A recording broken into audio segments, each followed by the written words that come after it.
tenzende tungamire mukati mezviedzo mananda andibata ndimwino lombondiwike ndimwimu tungamire tenzende tungamire semwana onyaradzwa unganyaradzwe nyanza mananda anomunzwa kana matinyarara emwete tenzi wenyanza tenzinde tungamire.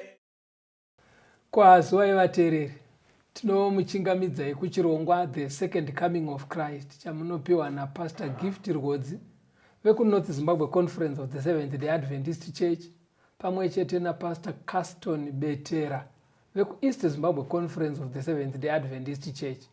Mustudio nhasi tina Proclaim Rhodzi, ndiye ari kutiisira musign language. Fundidzwa sei vateereri? Tokuchingamidzai vateereri. Tinoda kutenda vateereri tisati tapinda muhurukuredu yatiinayo nhasi. Zvakanaka kuti timuzivisei kuti zvidzidzo izvi munogona kuzviwana zuva rimwe nerimwe.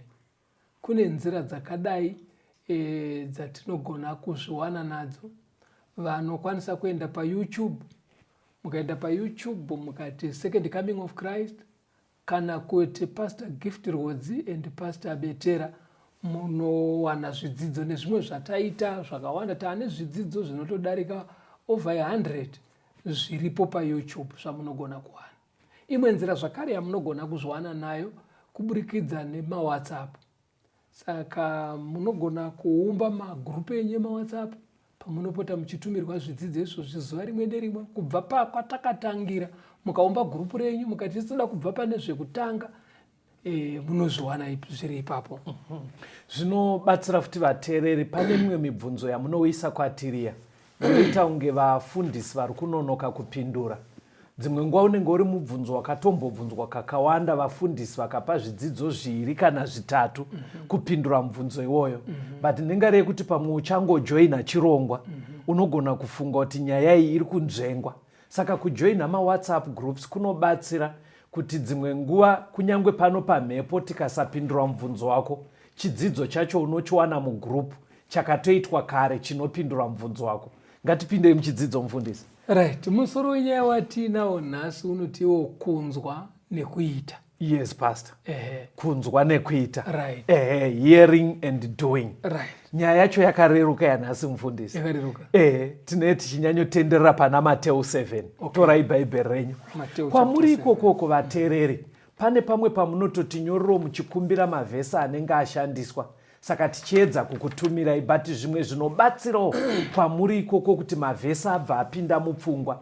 Kuti patinenge tichitaura mavhesi paya, kana uri pasina kumanikana, tora ballpoint nebepa uchinyora iwewe wega.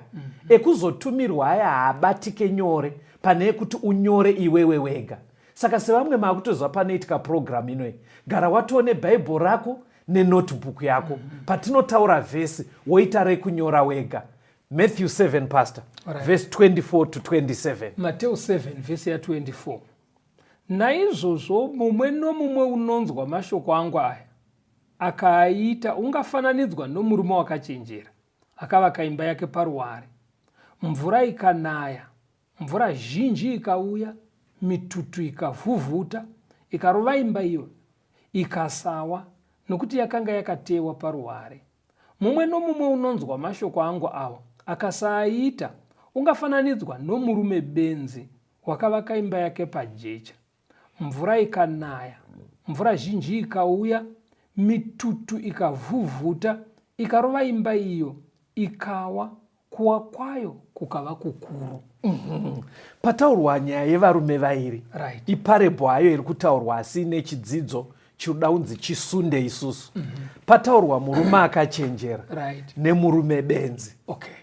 Asina kuchenjera. Asina kuchenjera. Kuchirungu anenge achiti foolish. Alright. Ndo matsananguro arinotoita kuti foolish. Saka zviri kutsanangurwa panapa pari kunzi akachenjera. Ameno kavakiro kaakaita imba zvekuti mvura payakauya nemhepo imba haina kudona.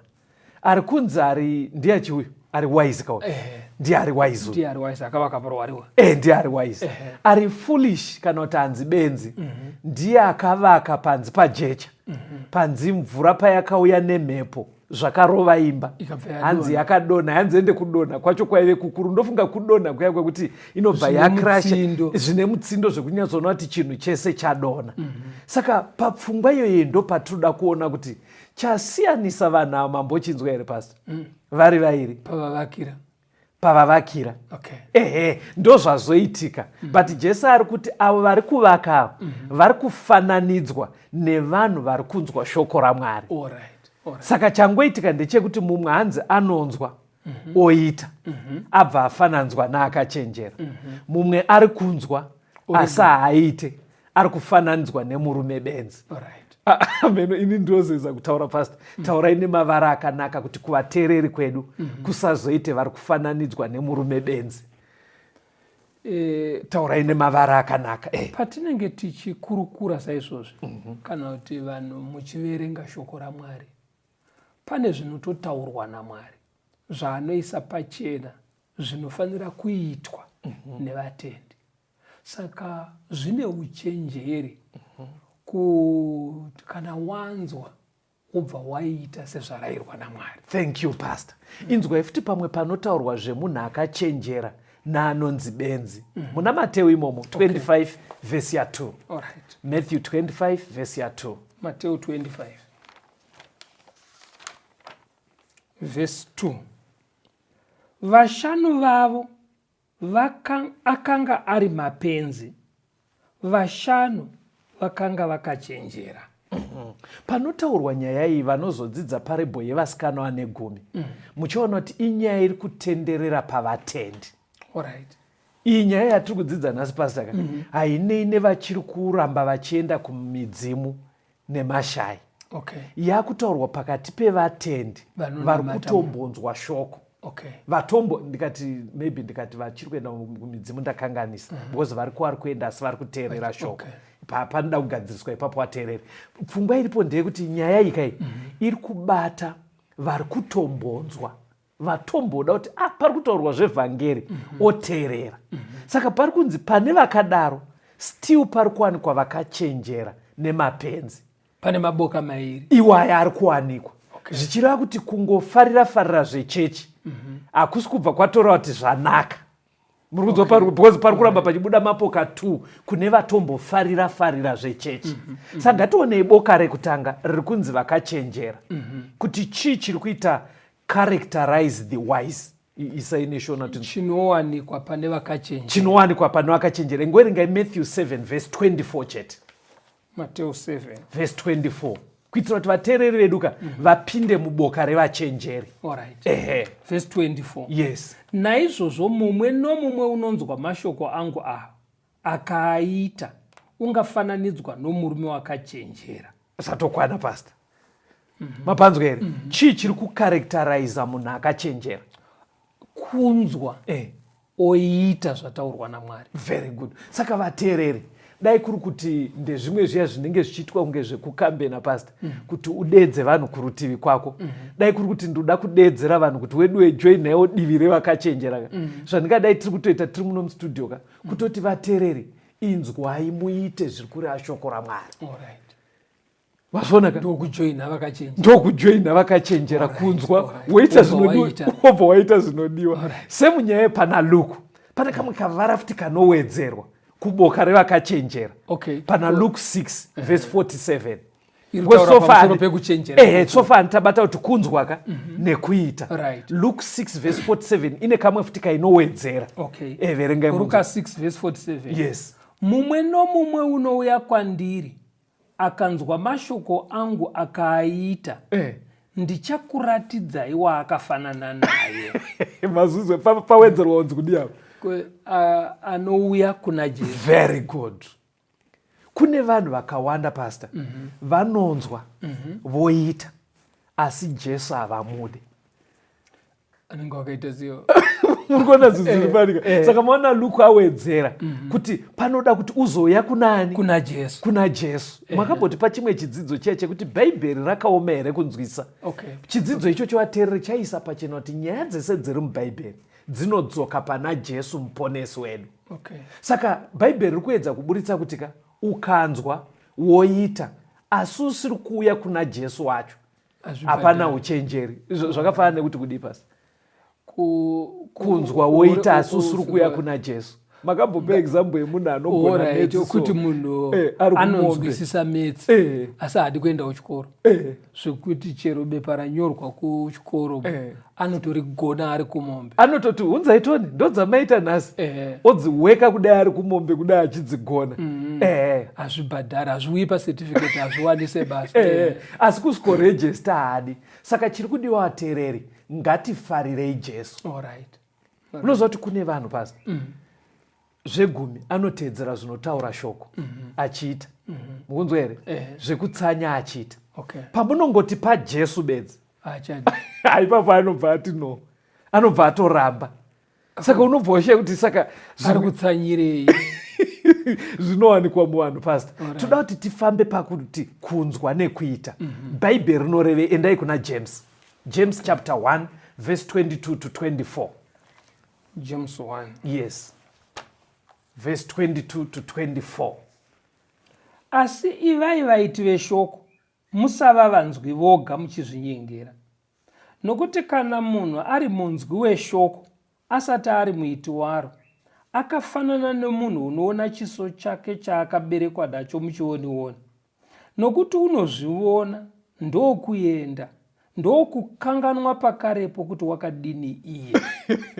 Ndaitaura nevamwe vateereri vari kunorthern Zimbabwe, kuarea taenda kuzasi uko kuZambezi Valley kunonzi kunana Kanyemba, ameno kana makambokunzwa. Saka ane wireless yake radio. Saka anounganidza nharaunda vachiteerera chaizvo vachiteerera chirongwa chiripo, zvekuti dzimwe nguva chisati chatanga vanotosenda mameseji kuti mufundisi tamirira chirongwa, kune kwasara kana 10 minutes, handiti mazona. Saka pandokurukura naye manje, iye ndakaona kuti anogona kutoita zviri kutaurwa izvi. Ndichiti saka kana mapedza kunzwa munoita sei? Saka iye aitotaura kuti no, zvatiri kuita kunoku ndakatonoona kansela kuti vatipe nzvimbo yekuti tinamatire, tite zvinodiwa naMwari. Ndikati makawanda sei? Zvikanzi takatowanda tosvika kuma 300. Vanenge vachiunganira kawairesi ikako kuti vanzwe vhangeri, ende vari kuratidza kuti vada kubva vaita izvo. Saka bhaibheri riri kuti pasta, hanzi ukangonzwa shoko ubva watongodzokera neupenyu hwako hwemazuva ese, hauna chaunoda kuita neshoko riya. Hanzi wafanana nemunhu ari kunoona pamira, ndo ranzi chionioni. Ubva ona kuti maiwe, kondo zvakaita maziso angu aya, wotoona maziso akazara maranga. Hanzi wapedza kuona udaro wagadzika mira pasika, wotoenda, asi maranga aya hauna kubvisa. In other words, shoko riri kutasira kuti zvawanzwa chizvirarama. Panoda kugadziriswa, pobva pakorektwa. Pobva pakorektwa. Ndo inonzi saving faith, ndo kutenda chaiko ikoko kuti wanzwa wobva waita. Tiri kuna James ikoko pastor, ndaona muda kuti munozotaura maverenga vhesi. James 2, verengai vhesi 18 kusvika pa24. James 2 verse 18. Asi mumwe ungati, iwe unokutenda, neni ndina mabasa. Ndiratidze kutenda kwako kusina mabasa. Neni ndikukuratidza mabasa angu, kutenda kwangu. Iwe unotenda kuti Mwari ndiye mumwe chete, unoita zvakanaka. Mweya yakaipa inotendawo izvozvo ichidedera. Zvino iwe munhu woupenzi, unoda kuziva here kuti kutenda kusina mabasa kwakafa? Ko Abrahamu baba vedu haana kururamiswa namabasa here nguva yaakabayira mwanakomana wake Isaka paaritari? Unoona kuti kutenda kwake kwakabata pamwe chete nemabasa ake, uye kuti kutenda kwake kwakakwaniswa namabasa. Rugwaro rukaitika runoti, Abrahamu wakatenda Mwari kukanzi kwaari ndiko kururama, akanzi hama yaMwari. Munoona kuti munhu unoruramiswa namabasa, haaruramiswe nokutenda bedzi. Apa James arida kuedza kuburitsa inonyatsonzi faith. because chandati muverengere vhesi iri tine vateereri vanenge vachiti panongotaurwa kunzi ita shoko raMwari kwaari haadi chekuita, anoda kusenda mapavara rekuti faith chete. Anenge akamira pariri rekuti we are saved by faith. Anenge akazenda maadi kubviswa ipapo. Kunyange vhesi iroro kumberi kwacho richiti kuti tiite mabasa akanaka aMwari. Pekunoita apa panoita kunge pakaoma. Saka James ndo paari kuti naimi ngatimboonai kesi yaAbhurahamu. Chii chakaitika pana Abhurahamu, pastor? Abhurahamu akarayirwa naMwari kunzi abve mumusha maaigara. Yes. Achinzi ndoda kuzokuita baba warudzi rukuru.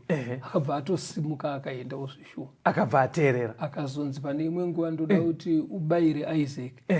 Akaenda ona zvishuwa mugoma achida kuti unomubayira. Saka Abhurahamu aiteerera obva aita. Ndo inonzi saving faith vateereri. Manzwi ero kuti paverenga mufundisi padzoka kavara kaya futi pavaverenga kuna James kanzi iwe munhu weupenzi. Muri kuona kuti bhaibheri riri kuasosieta panyaya dzekunamata kuti anenge ari kunzi ari foolish kana kuti ari kunzi weupenzi munhu ari kunzwa but oramba kuita. Iyo pastor panondinetsa munozwa mukaverenga ndima dzakawanda mubhaibheri dzinototi tichatongwa nemabasa, hadzitomboti tichatongwa nefaith. Because mabasa kurodza kuti vateereri kana tanzwa ngatiitei, because kungotenda kuti kuna Jesu manzwa yanzi madhimoni kuti manzwa zvamaverenga mweya yakaipa inototendawo ichitodedera kureva kuti inotoziva kuti Jesu ari kutoti kanzwa zita rekuti Jesus mweya madhimoni anotodedera but chisingagonekwe nemadhimoni pasi kuteerera, haadi kuteerera. Saka isusu ngatiregei kuenda semuboka nemadhimoni. Madhimoni anototi Jesus Christ, Jesus anozvigona madhimoni, but pakunoteerera madhimoni haadi. Saka isusu vanhu manje hanzi ukasateerera kudaro iwe wanzwa wakufananidzwa nemunhu weupenzi. But kuti uite faith pastor yaAbhurahamu, because kune vamwe vedu vateereri hatifaniri kuisa vanhu vese mublanket one. Kune vamwe vateereri vekutika anga asati atomboita zvechechi achiuda kutoziva kuti chinonzi faith chii, ndingaita sei ndive nekutenda okay naibe munhu mutsva.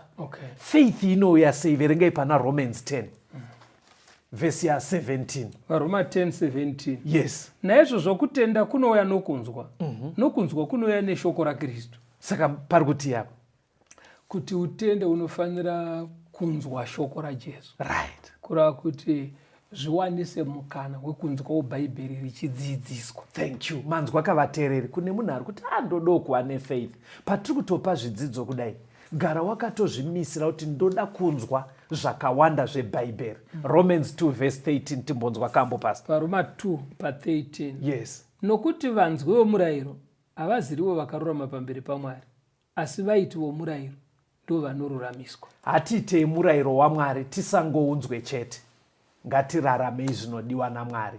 Ngatimbonzwai kambo vateereri.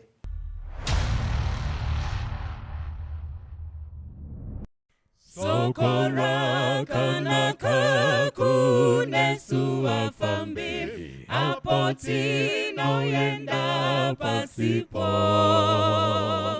asimuponesi achazouyaje kutonga umambo wakewo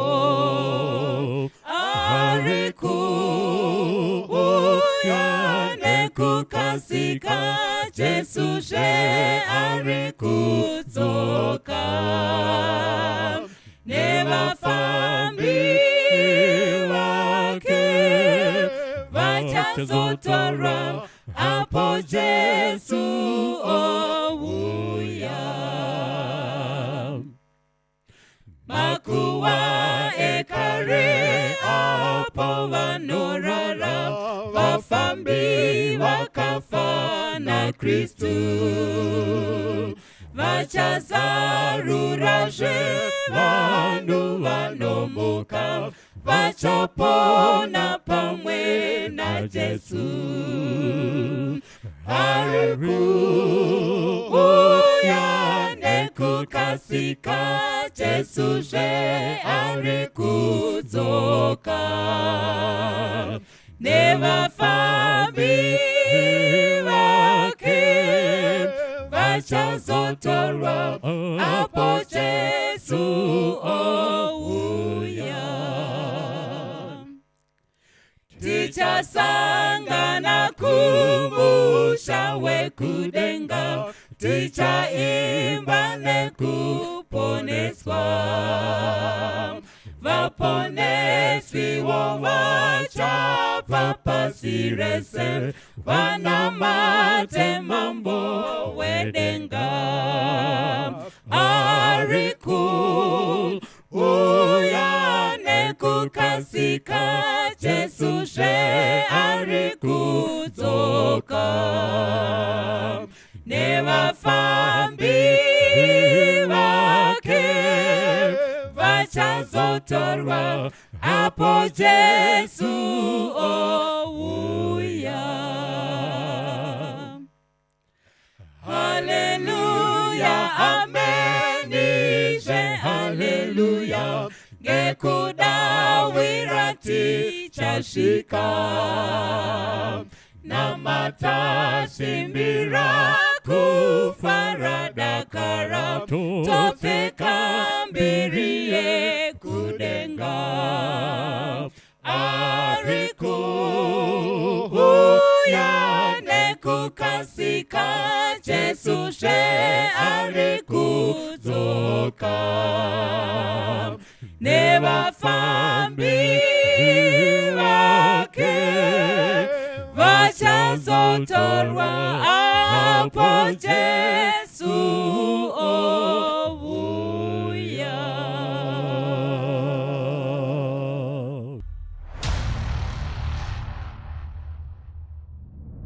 Tinomuchingamidzai vateereri tichienderera mberi nehurukuro yedu Kunzwa Nekuita. Taona kuti Mwari, faith chaiyo chaiyo, kuti zvawanzwa wokumbira simba raMwari kuzvirarama. Patinoda kumboongorora pastor, ndepekuti zviri possible here kuti watoo muchechi kare, pamwe utori mutungamiri, unogona kuva uri kuboka revari kunzi veupenzi. Murudzi wamubvunzo wandiri kutaura kuti tanzwa isusu kuti ubenzi kusateerera. Saka muri kuti mimi zvinogona here kuti munhu ari kuenda kuchechi itori nhengo yakazara, yes, asi mukunamata kwake asingateerere Mwari. Okay. Pana Matthew ipapo, Matthew 7, vateereri Matthew 7 ka ndiJesu aipindura mharidzo inonzi mubhaibheri mharidzo pagomo. Okay. Angaudza vanhu zvakawanda. Saka kwaive kukurudzira kuti zvamanzwa izvi wedwe chizviraramai. Anga aparidza kubva pana Mateo 5 past, achiparidza chete. Zvekutoti dai kuri kwekuti maybe tichipase example iyo program yenyu vateereri, the second coming of Christ. Pane zvinhu zvakawanda zvamatodzidzawo mushoko raMwari. Zvekuti kutaura chokwadiwo zvimwe zvacho ka kurudziro itobva mubhaibheri ndeyekuti madii kukumbira simba, zvimwe zvacho machitanga kuzvirarama. Right. Saka vari uri church member unogona kudaro usiri kuita zvataurwa. Verengai pana Matthew 7 ipapo, verse 21 na 22. Mateo 7:21. Havazi vose vanoti kwandiri Ishe Ishe vachapinda muushe hwokudenga, asi vanoita kuda kwaBaba vangu vari kudenga. Vazhinji vachati kwandiri nezuva iro, Ishe Ishe, hatina kuprofita muzita renyu here? Nekudzinga mweya yakaipa muzita renyu here? Nokuita mabasa esimba mazhinji muzita renyu here? Manzwa zvikuita tutaura vhesi ire. Vateereri hanzi havazi vese vanoti Ishe Ishe vachapinda muushe hwaMwari, asi avo vanoita kuda kwaMwari. Mapanzwa kapo? Apo ndapanzwa. Avo vanoita kuda kwani? Kuda kwaMwari ndo vacha. But ivo vanhu vacho hanzi vachazoti Ishe Ishe, hatina kuita mabasa makuru muzita renyu here. Kuita vari kuita. Right. But Mwari ari kuti handisi kukuzivai nekuti hamuna kuita. Muri kuona saka pane kuita kwakasiyana. Pari kuita kwakasiyana. Vhesi yatapedzisira kuverenga satanzwa kambo pana Romans 2 verse 13. Yati havazi vanzwi vemurayiro vacharuramiswa, asi vaiti vemurayiro. Kureva kuti Mwari anoda vanhu vanoita zvaakarayira. Ani mazvibata vanoita mitemo yake yaakarayira. Saka tine vanhu vakawanda vari muchechi. izvakarayirwa zvemitemo vanosiya, asi vachigona kutoita mamirakoko. Asi zviri kurayirwa nemutemo waMwari vadi. Saka muri kuona pari kuita kunge kubvunzana kwiri. Mwari ari kuti handikuzivei nekuti hamuna kuita kuda kwababa wangu. Ivo vari kuti aiwa munogodaro sei, tine kumwe kuita kwataiita.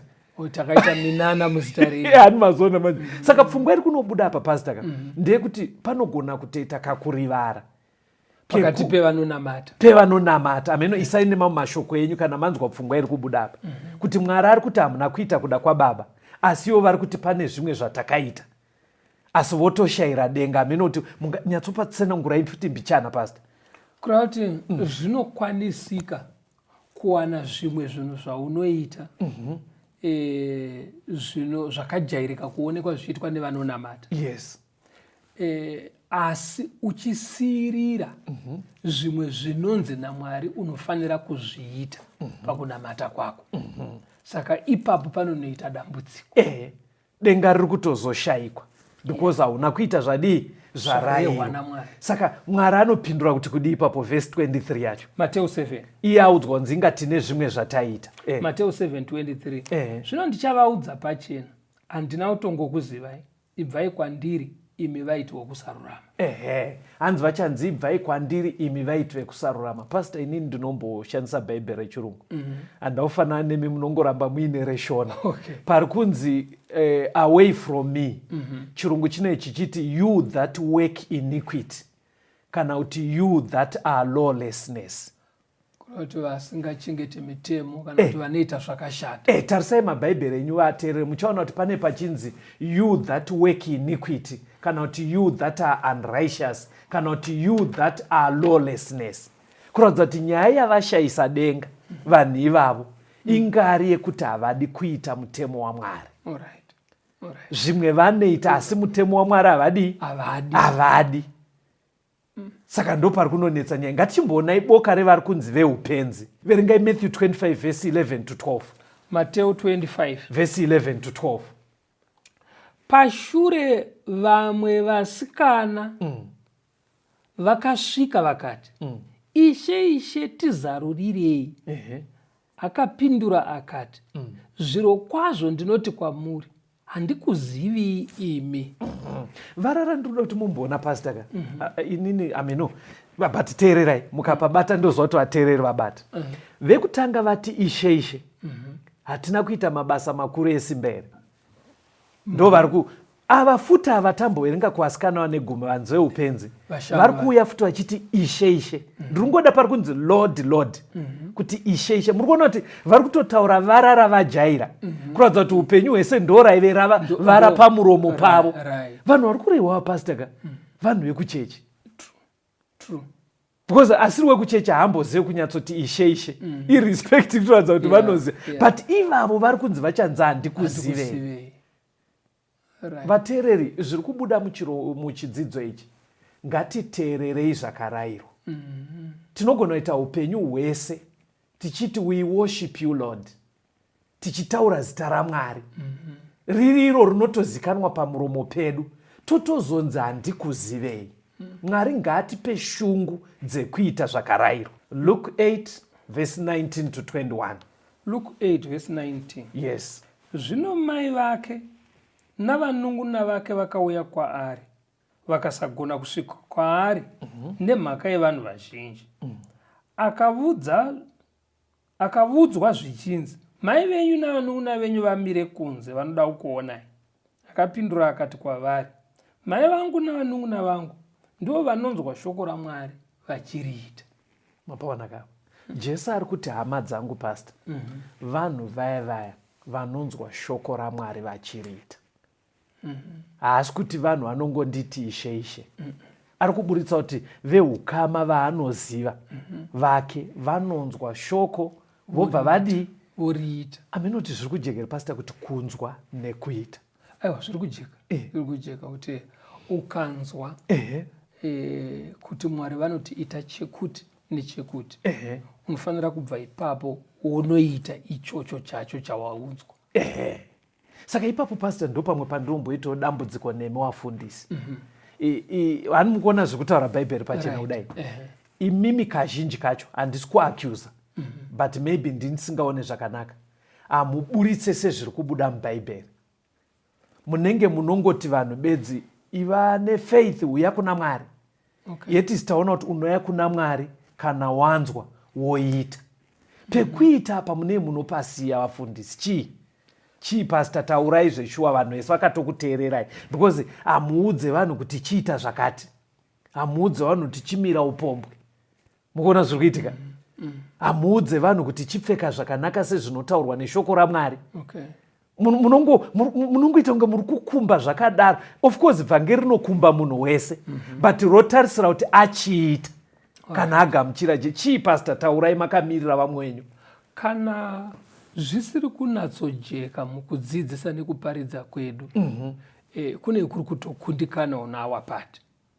Asi kuparidza chaiko chaiko kunoburitsa pachena kuvateereri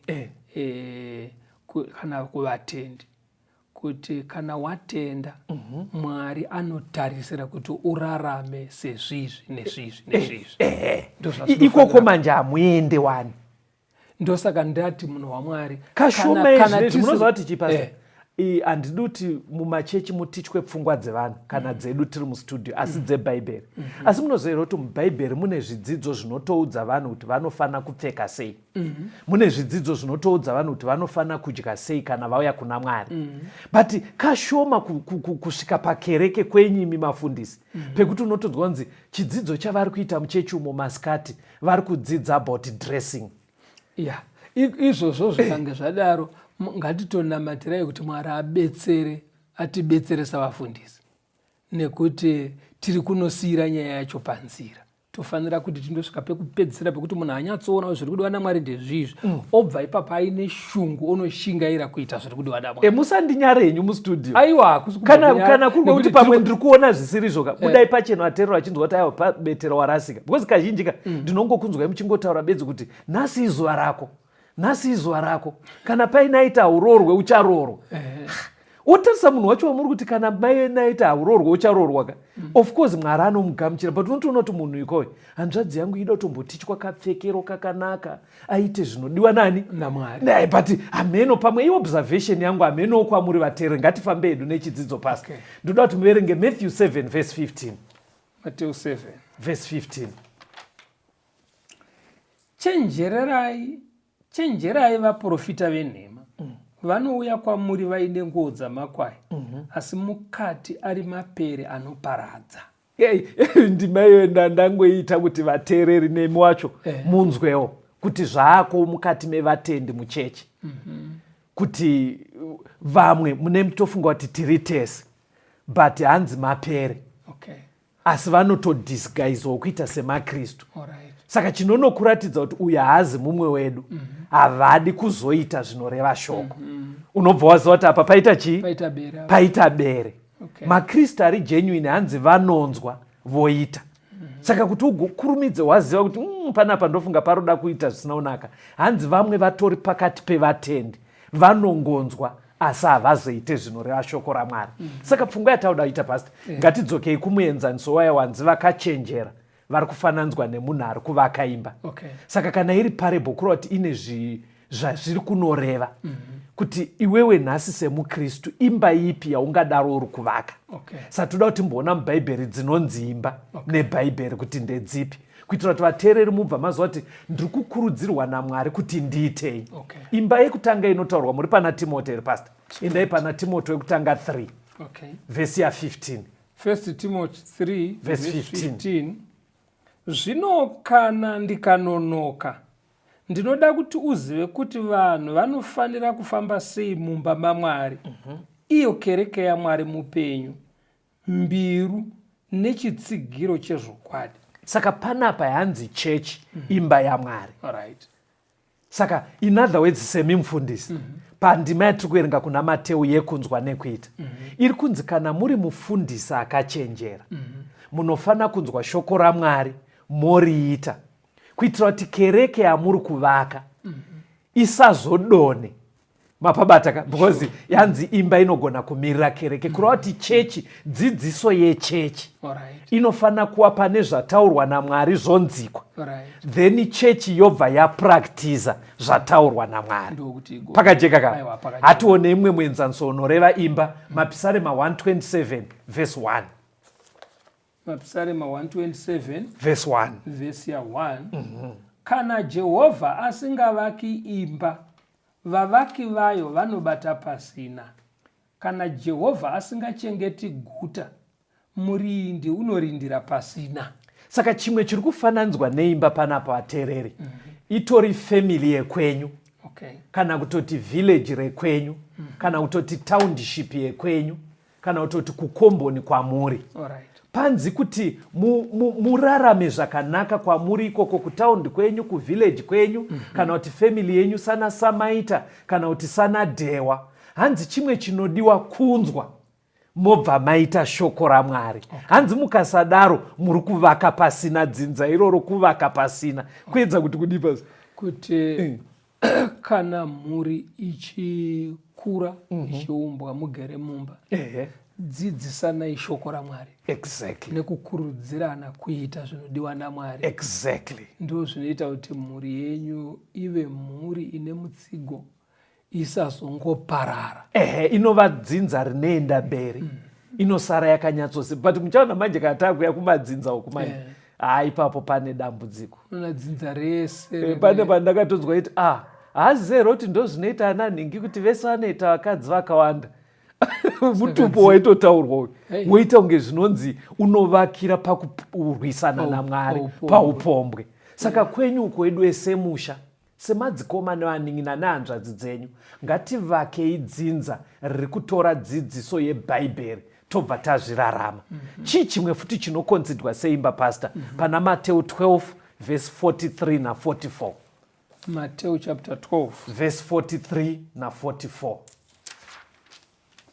Verse 43. Yes. Zvino kana mweya wetsvina wabuda kumunhu, unopota panzvimbo dzisine mvura, uchitsvaka zororo uchirishayiwa. Zvino unoti ndichadzokera kumba kwangu kwandakabuda. Asi uchisvika unoiwana isine chiro, yakatsvairwa yanatswa. Chii chiri kurewapo? Kuti mweya wakaipa. Yes. Kana uchigara mumunhu, unototi ndokumba kwangu. Unongoitoti imba. But takadzidza mune zvimwe zvidzidzo pastor kuti hakungorina mweya wakaipa chete, kune mweya mutsvene futi.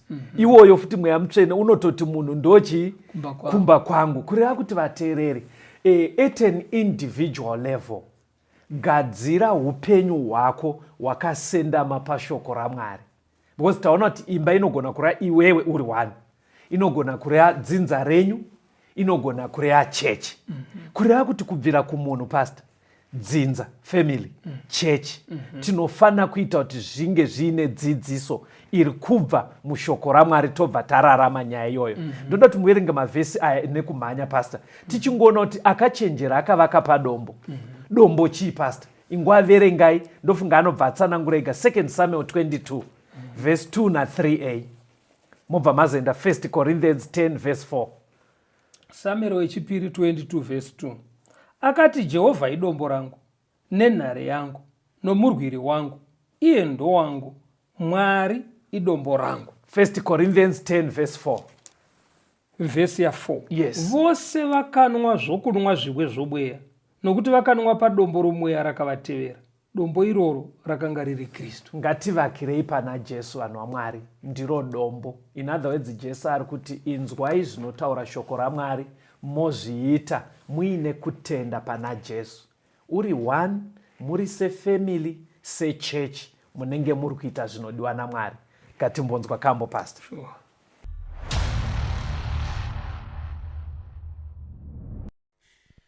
Kuti tenzi anorita tsuri yekugumayo, apo nguva yepasi yaperawo.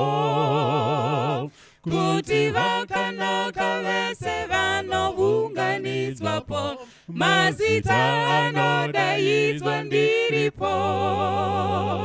Mazita anodaidzwa, mazita mazita anodaizwa, mazita anodaizwa, anodaizwa kudenga ndiripo. Pamusiwo vanomuka vakafa kuna Kristu, vanoona mbiri huru yakewo. Apo vasarudzwi vanofungana kumushako, mazita anodaidzwa ndiripo. Mazita anodaidzwa, mazita anodaizwa, mazita anodaizwa, anodaizwa kudenga ndiripo. Ngatibate basa rake kuti rinozopera, ngatishumaire rudo rwa Mwari. Ndizvo Jesu anouya kutora vanhu vake, mazita anodaidzwa ndiripo. Mazita anodaidzwa, mazita anodaizwa, mazita anodaizwa, anodaizwa kudenga ndiripo.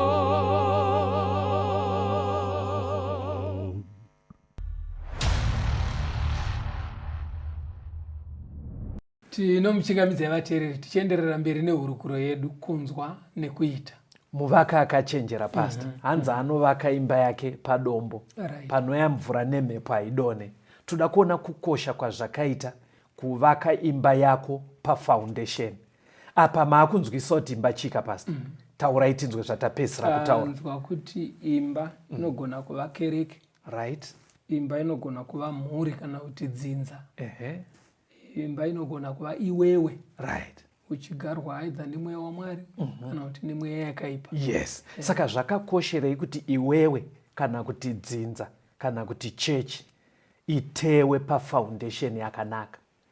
Zvakakoshera pakuti kana ingaa kereke, ingaa mhuri, ingaa iwewe, wakatewa pakanaka pana Jesu, mushoko rake nekurarama zvaanorayira, zvinoita kuti dzinza riende mberi.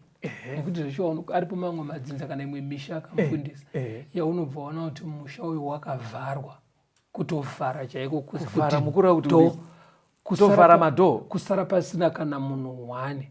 Asi uchiona kuti kaendero kavaitaka hauzi uroyi bauyu, mafira avaitaka, pane kutyorwa kwemirayiro yaMwari, kusada kuita kwaunza madambudziko anotobatika, anotooneka. Alright, iyoyo chiisiyai, munogona kudzimbira maronda. Because ndofunga kwamuri vateereri, misha yakadaro itoriko, yamunotoziva kuti panhingi pakavharwa. Hatisi kuti kuvharwa kwese ndizvo izvi, but mufundisi vari kuburitsa kuti pamwe pacho semi munei muri kudhuze, unonyatsoona kuti chaitika pamusha apa kusada kuita zvinorayirwa naMwari. Saka toda kuti tione kuti uchigadzira kereke, dzinza kana imba, pana Luke chapter 6 verse 48. Chii chimwe chinotaurwa ipapo? Wakafanana nomunhu wakavaka imba, akachera, akadzikisa, akaiteya paruware. Mvura zhinji ikauya, mvura ikarova imba iyo, ikasagona kuizunungusa, nokuti yakanga yakavakwa kwazvo. Ndikuda pari kunzi akachera, akadzikisa kwazvo. Muri kunzwa kuti ilanguage iri kutodoka effort. Kuti chechi idzi dzichitangwa, inzwai vateereri, toziva kuti mazuva ano kune machechi akawanda pastor nemaministry. Pane paifanira kunyatsorodza kuti panyatsoitwa effort yese pastor yekunyatsoona kuti tiri kutora here mushoko raMwari. The same kana riri dzinza pastor, panofanira kunyatsoita nguva yekugara pasi kunyatsoona kuti marerero atiri kuita vana vedu asikana, marerero atiri kuita vana vedu akomana, karorero katiri kuita ndiko here chaiko, even iwewe ti individual level dhiga munhu waMwari, udzikise, unyatsoona kuti ndiri kushingaira here zvinozoita kuti anonzi iwewe panyatsoonekwa kuti munhu uyo akatewa pana Mwari. Ndokuti zvibude zvakanaka. Foundation, maybe ngatidzokorere futi pafoundation. 1 Corinthians chapter 3 verse 11, pastor. 1 Corinthians 3 yes 11. Nokuti hakuna mumwe ungaronga dzimwe nheyo, yes, asi idzo dzakarongwa kare ndiye Jesu Kristu. Apa pakutaurwa tichivaka imba inova chechi. Okay. Chiri kunyanya kutsimbidzwa ndechekuti chechi, vateereri, inofana kutanga foundation yacho ari Jesu. Alright. Ndoti kuti nelanguage yakanaka kubatsira, pandoda kuti pabatsirike. Kune pastor vanhu vari kutoita zvechechi, asi paJesu havadi, pastor.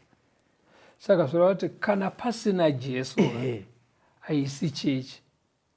Thank you, pastor. Ndeichizeza kutaura mashoko akadaro. Jesu vanenge vachitoramba. Aiwa, kana Jesu akarambwa haisi chechi. Haisi chechi.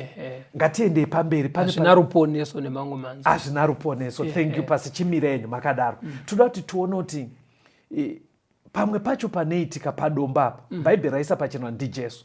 But ngoerenga Matthew 16, pastor, verse 18. Matthew 16. Verse 18. Yes, pastor.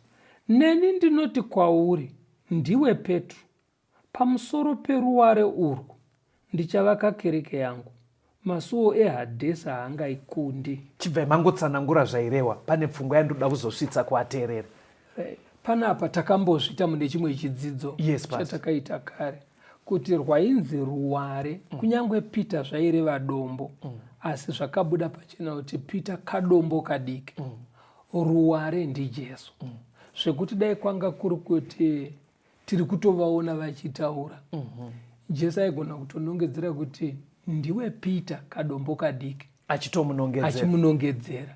Asi pamusoro peruware urwu achizvinongedzera iye, ndopandichavaka kereke yangu isingakundwe naSatani. Saka chechi inovakirwa padombo. Pati dambudziko riri kuitika manje, pastor, munoziva kuti pane kunamata kwakurumbira, kwekuti zita raJesu haridiwe. Tungore ariri zita chete. Okay. Anotonyanya kudiwa mazita ana Petro nana Abrahamu naYakobe. Yakobe munomuziva here? James. Aiwa, Yakobe. Yakobe izita rinodedzerwa kwazvo. Yakobe kwete kuti Jakobe. Ndokwarinenge richibva ikoko. Okay. Nana Eria. Alright. Kumwe kwese uku kunogona kutaurwa. Kunodzoka kwaJesu uku tiringindi. Zvekuti unotopedzera kufunga kuti asi chechi yacho hwaro hwacho ndiAbhurahamu, ndiEria. Saka Bhaibheri riri kuisa pachena, pastor, nemuvateereri, kuti zvekunamata taakutaura zvechechi, kunamata kwekuti tigoponeseka pano yaJesu. Foundation, zita rinofana kuvakwa chechiyo pamusoro paro nderaJesu. Okay.